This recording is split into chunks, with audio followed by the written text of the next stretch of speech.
Game 4 is the Falcons at the Browns, with a total of 50.5, and the Falcons favored by 4. The Falcons are a high-volume passing attack, leading to several big box scores for quarterback Matt Ryan. This week, he draws a Browns defense that's allowed the second most passing yards in the league, and the close spread should keep Matty Ice throwing for 4 quarters. He's been priced up on FanDuel, but remains too cheap over on DraftKings. Just 9 weeks into the season, Julio Jones scored his first touchdown. This week he draws a Browns defense that's missing pieces in the secondary, and there's so many expensive receivers in good spots that I don't think he'll be chalk. Calvin Ridley had a big game last week, but his target share remains volatile, and Mohamed Sanu is barely a part of this offense right now. However, tight end Austin Hooper has 29 targets in his last 4 games and remains cheap on DraftKings. Lead back Tevin Coleman went off last week and outtouched Ito Smith by 2-1.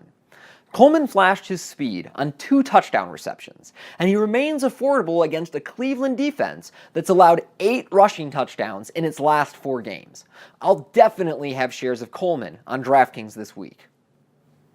The coaching change in Cleveland looks promising for Baker Mayfield, but he hasn't posted a big fantasy game yet this season.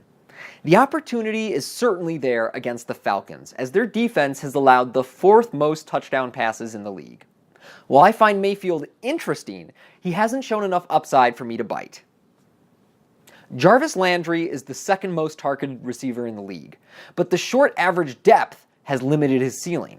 I still think he's underpriced against this weak secondary, and I'll be high on him this Sunday.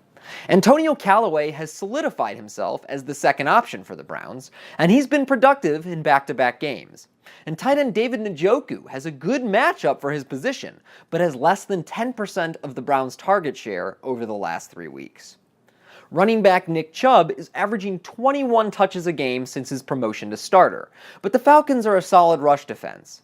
They've been weaker against receiving backs, and hopefully, Duke Johnson's season-high 10 touches last week are a sign of things to come.